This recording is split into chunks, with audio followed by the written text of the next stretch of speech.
Suspects in the murder of a man found in Susquehanna County appear in court tonight for an arraignment.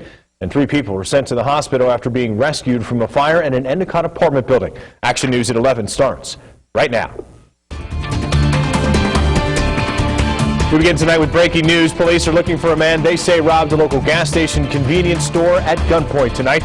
Officers were called at approximately 9:50 this evening after the clerk at Manly's Mighty Mart at 3117 Watson Boulevard said they had been held up by a white male with what looked like to be a black handgun. That's according to emergency dispatch reports and confirmed by New York State Police. He made off with an undisclosed amount of money and cigarettes. He's described as standing 5 feet 8 inches tall with a thin build, possibly in his 20s, and last seen wearing a white hoodie, white sneakers, a blue scarf, and sunglasses. New York State troopers and Vestal police officers, as well as a canine unit, are focusing their search along Watson Boulevard toward Brothers 2 restaurant. 2 suspects in the murder of a man found in Susquehanna County are being held tonight without bail. 24-year-old Jerry Mast and 26-year-old Sarah Briggs were arraigned separately tonight in New Milford Township. Briggs was outfitted with an anti-spitting hood while she was being transported to and from court. Both defendants were charged with multiple offenses. Mast is charged with criminal homicide, while Briggs is being charged with second-degree murder. Among the other charges they both faced are robbery, abuse of a corpse, and robbery of a motor vehicle. State police made the arrest quickly. These 2 defendants were in the company of the victim near the time of his death. They put a lookout out for his vehicle, and the state police in Towanda located the vehicle at the Microtel in Athens, PA. Both defendants were inside the vehicle and were taken into custody.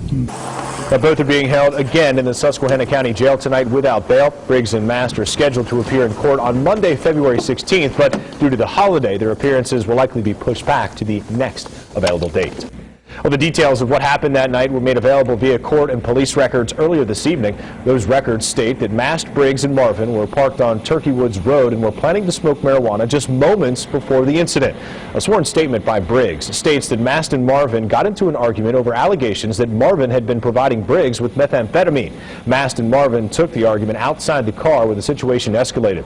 State police say Mast stabbed Marvin with a knife several times until Marvin was incapacitated, and then they left him lying on the roadway before tossing him into a nearby ditch. Briggs and Mast are accused of then leaving the scene in Marvin's maroon Chrysler 300. Members of Marvin's family spoke with Action News earlier today and shared their memories about him. Family members say that Marvin was the kind of man who would help anyone and always had a smile on his face.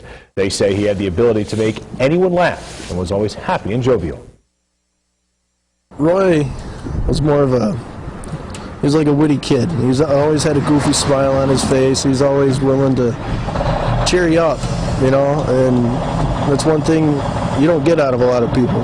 I just want everyone to know that Roy was a good man, that wouldn't do anything bad or say anything bad to anyone. But Marvin leaves behind 2 daughters who are 7 and 8 years old. Family members tell Action News that Marvin was an incredible father who would do anything for his children. 3 people were sent to the hospital tonight after a 2-alarm fire at an Endicott apartment complex. Endicott fire officials said 3 people had to be rescued from apartments at 12 South Nanticoke Avenue. Crews were called to the complex at approximately 8 this evening after a dryer malfunction sparked the flames. Fire Chief Joe Griswold said that flames erupted in the laundry room on the bottom floor and then traveled up through the 1st and 2nd floors of the apartments above. Griswold says the 3rd floor encountered some smoke damage. While residents living in the front half of the building may be allowed to return home tonight, those living in the 6 rear units will have to find another place to stay. Crews from Vestal, West Corners, West Endicott, Union Center, they all assisted at the scene. Well, those firefighters were forced to respond tonight in extreme cold, and it did play a pretty big factor in how they fought the fire. Well, you've got the deep snow, you've got the wind chill, you've got the cold temperatures. I mean, you can see the water freezes almost immediately on the ground. We have to keep the hand lines flowing so they don't freeze up. If you get slush inside of them, it plugs the nozzles up and they don't work anymore. Although firefighters are equipped with thick waterproof layers, the general public may not be as well prepared when such Arctic air rips through the Twin Tiers. Our Nick Marianos is live outside to show us why it's so crucial to dress in layers and just how fast the cold can affect your body. So Nick, how's it feeling out there, buddy? Dave, it is freezing out here. I call it spine-tingling cold outside right now. And matter of fact, I have all the layers on. Wearing all the layers is no joke tonight here in the southern tier because it is just so cold out there. I have my hats, my gloves, the long johns, the wool socks, and of course, you can't go wrong with the heated jacket. Now, temperatures right now are close to about 0 degrees, factoring the wind chill, and it's feeling way colder than that. The wind chill is exactly what you feel on your skin, exposed skin. And it doesn't take much wind to create dangerously cold wind chills. In fact, if temperatures are near 0, but the wind is blowing over 20 miles per hour, the wind chill will be in the 20s below 0, making it dangerous for any exposed skin. Wear hats, gloves. You may even want to cover your face during that extreme cold. And here's why. When you're out in the elements, your blood heads to the core of the body, and that keeps vital organs warm. That means you have decreased blood flow to the extremities, such as your hands, nose, and ears, and eventually your skin temperature decreases quickly. The skin actually freezes. The temperature is so low that it does freeze, and you can have, extremity issues. Within minutes of removing my glove, the temperature of the palm of my hand were in the 50s. Meanwhile, the fingertips, they were in the 30s. Now, if the fingers were exposed to the elements a little longer, frostbite would have set in.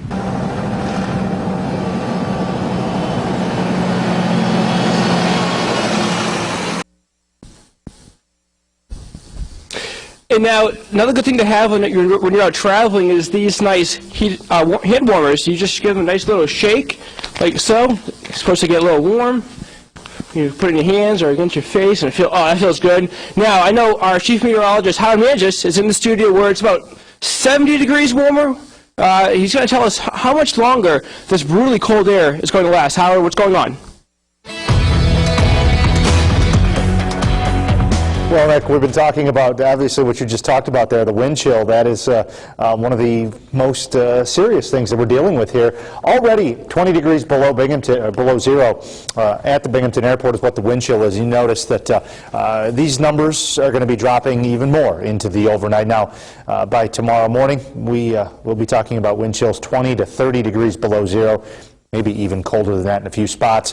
Wind chill warning in effect until 12 p.m. Friday for the potential of those extremely cold wind chills. I'll have a look at the rest of your forecast, including just how long it will be staying cold, coming up. All right, Howard, thanks very much. The only Catholic school in Tioga County is stuck between raising $500,000 or closing its doors for good. St. Patrick's School in Owego is in jeopardy of closing. The parish will no longer be able to financially support the school, so in order to save it, the parents and others need to get together $500,000 by this time next month. But for most parents and the students, it's not just a school, but a major part of the Owego community. The school's been an integral part of the community for over 156 years. It's the only Catholic school that's in Tioga County, and I just don't believe that what people get here can be replicated anywhere else. Now, if the school gets the funding by March 15th, they'll also need to have at least 60 students enrolled by the end of April. If neither happen, it'll be up to the bishop to decide the fate of that school. And still to come here on Action News. The number of cars recalled last year set a new record. I'm Marley Hall in Yonkers, New York, with why the numbers were